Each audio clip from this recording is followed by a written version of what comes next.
Hello，大家好，歡迎嚟到大小姐講怪談，我係大小姐啊。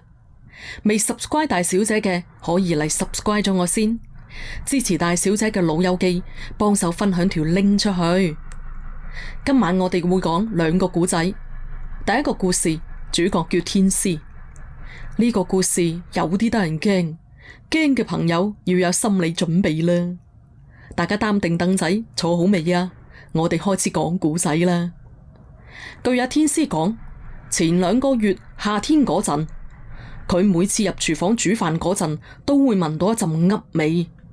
晏晝熱嗰陣啊，特別勁嘅嗰種味啊，好難形容，就好似一堆菜爛咗發臭，又再發毛，跟住又再發臭咁。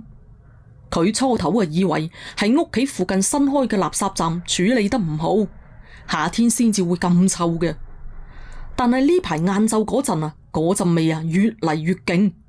不過佢又懶鬼得你，屋企呢又發現有曱甴，買咗曱甴藥之後，就斷斷續續見到4隻大曱甴嘅屍體。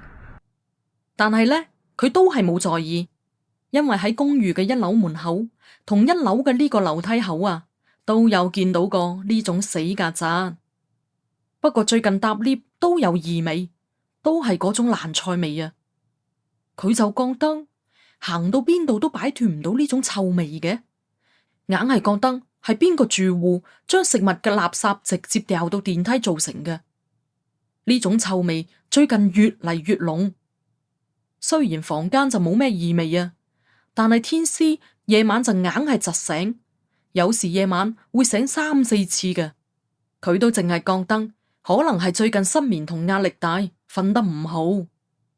就喺天師寫出呢個帖嘅尋日，佢買完餸返屋企，喺樓下撞到一個保潔阿姨。阿姨就話啦：嘿，呢棟樓入面啊，有個阿婆黐鬼咗線啊！佢個仔走咗之後，佢成日都覺得個仔仲喺度，個遺體就一直擺喺個屋企度。尋日我去搞衛生，焗到我爭啲暈低啊！上海嗰排又濕又熱，個遺體啊已經開始爛啦，我以後都唔敢再去嗰個阿婆嘅屋企啦。保潔阿姨仲喺度猛咁講。天師同佢講咗拜拜之後，急急腳啊行入部 lift 啦。lift 入面嘅嗰種爛菜味真係俗到嘔啊！可能係個保潔阿姨話俾阿 Sir 知道之後，靠住呢部 lift 運走咗阿婆嘅仔嘅遺體啩。天師忍住嗰道氣，直到出咗 lift。天師當時啊住8樓，返到屋企，連客廳都開始有嗰陣味啊！天師甚至乎懷疑嗰個阿婆係咪住喺樓下噶？用咗好多空氣清新劑，都仲係有味啊！好彩勉強頂得順，打算聽日天光就去揾居委會投訴，因為佢哋小區嘅垃圾係集中投放嘅，所以家家戶戶都要自己拎垃圾去垃圾站。到咗夜晚8點幾，天師就拎埋屋企啲垃圾入袋，準備落樓掉啦。佢住喺8樓，習慣咗搭 lift 嘅，但係實在太臭啦，索性就行樓梯啦。喺後樓梯度，因為係密封嘅空間，所以呢行路都會有啲回音嘅。可能係因為呢排瞓得唔好，所以天師個人特別緊張。佢又察覺到一樣嘢，正常嚟講，佢行路嘅腳步聲就淨係得1個回音，但係今日佢行路就聽到咗2個唔同嘅回音，就好似有一個人同天師一齊行路咁，但係明明得佢一個人喺度噶，而感應燈都淨係得佢嗰層着住。天師特登停低腳步，好奇心驅使想聽真啲。呢個時候奇怪嘅嘢就嚟啦。就算天師停低腳步，依然聽到腳步聲嘅回音，係淨係得回音，冇腳步聲嘅，就係咁反常到不得了。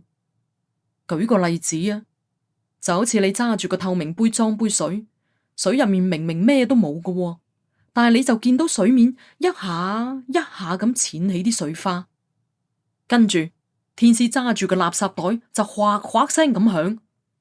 呢度根本就冇通風，但係就感覺到有一陣陰陰凍嘅風吹埋嚟。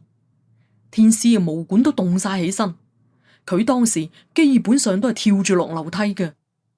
卒之都落到樓下啦，經過1樓嘅旁邊，見到個頭髮好似雞竇咁嘅阿婆坐咗喺度削蘋果，口噏噏咁話：我個仔又冇犯事，咁夜啦，都差唔多翻嚟啦啩。望落都知道精神唔係好正常啦。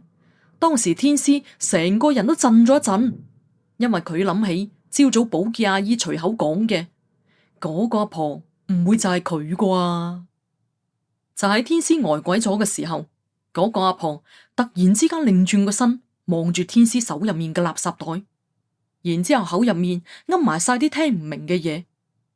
天師冇心情理人哋嘅嘢，淨係諗住快啲掉完垃圾翻屋企。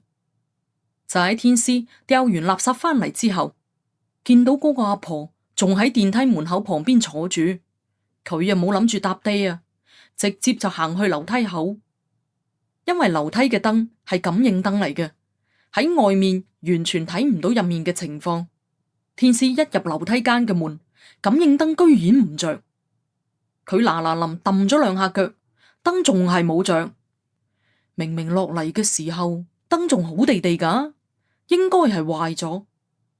天師就唯有攞個手機出嚟打燈，而透過嗰啲光，佢見到佢前面坐住一個人，就係啱啱嗰個婆婆啊。而手機嘅光線就啱啱打到婆婆嘅面度，白賴晒，好得人驚噶。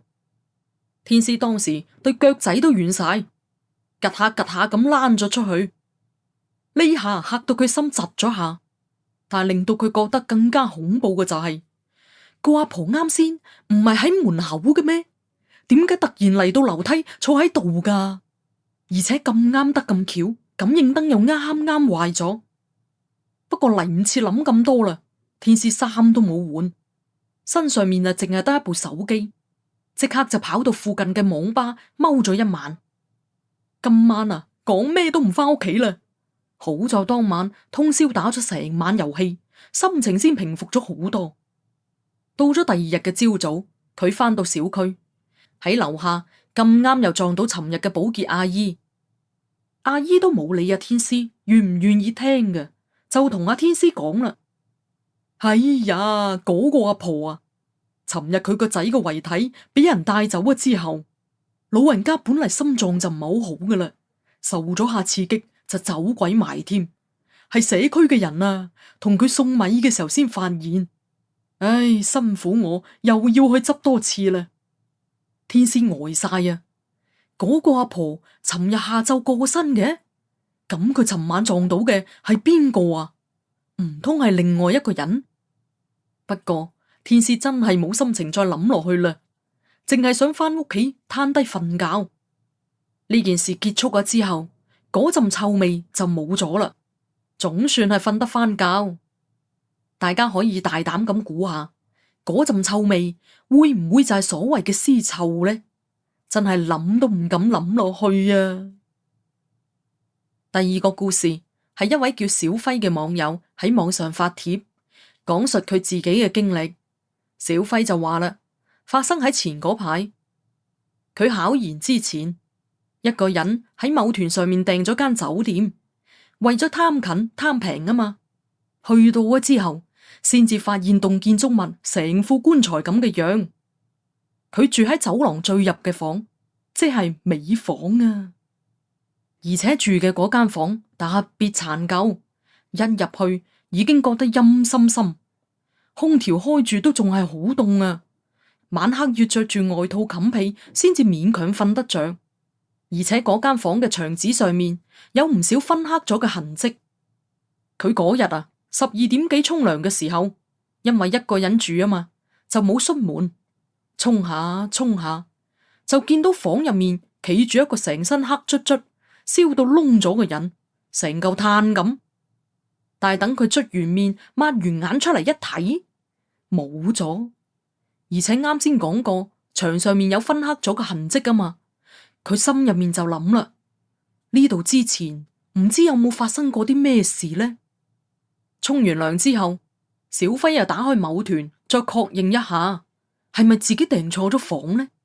然之後就睇到一條評論，寫評論嘅人係一個退役嘅軍人，佢2年前入住過呢間酒店，而且住嘅就係小輝依家呢間房。佢話自己空調明明校到30度，但係感覺越嚟越凍，而且佢當時喺床上面同女朋友視頻，女朋友仲見到佢身後面有個白色嘅影飄過。初時佢啊以為女朋友嚇鬼佢，結果擰轉背脊一望，真係有嘢啊！白色嘅嘢閃下閃下。不過佢作為唯物主義者都冇諗咁多，繼續傾偈。然後張床就開始咿咿咁響啦。佢仲係覺得可能係張床殘啫，就冇理到佢。到咗最後，花灑喺冇人喐過嘅情況之下，自己開咗。總之成晚都冇停過啊！唔係呢度響就係嗰度響，鬼死咁熱鬧。小輝睇到呢度，突然之間洗手間嘅水喉自己開咗啊！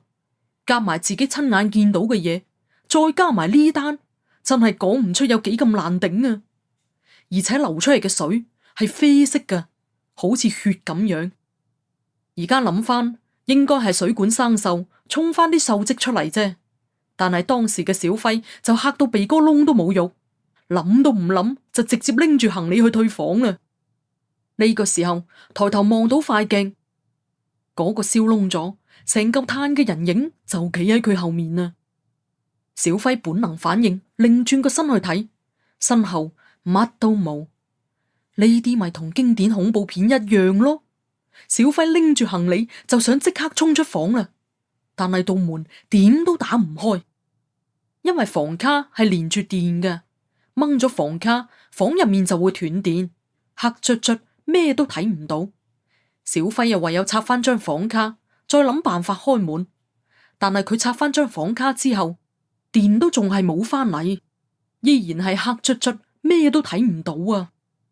當時嘅小輝成個人已經就嚟崩潰噶啦，一邊拍門嗌救命。好彩前台啱啱喺左近，喺出面甚至都冇用到房卡，一擰門就開咗啦。見到小輝喊到嗶哩吧啦咁，前台都嚇親啊，仲問佢：哎呀，發生咩事啊？小輝一路喊啊一路話啦：你間房有污糟嘢啊，道門又打唔開，快啲退錢俾我啊！但係個店員就話：你諗多咗咯啩？呢度日日都有人住，人哋都冇話有嘢噃，親。小輝根本就聽唔入耳，店員講啲乜，就算唔退錢，都決定要走啊！最後係用多咗幾倍嘅錢住翻間好少少嘅酒店，呢單嘢就算係告一段落啦。翻咗去之後，仲連續咁發咗幾日噩夢，不過都冇咩其他嘢發生。所以話呢，以後喺出邊度住酒店一定要做足功課先得噶。好啦，今日嘅故仔就到呢度啦。我係你哋嘅主播大小姐，記得俾個 like 啊，大小姐啊！未 subscribe 大小姐嘅可以嗱嗱聲嚟 subscribe 我，支持大小姐嘅老友記，幫手分享條 link 出去啊！聽完故仔就嚟評論區度吹下水，踩翻個腳印仔啦！我哋下期節目再見啦，拜拜。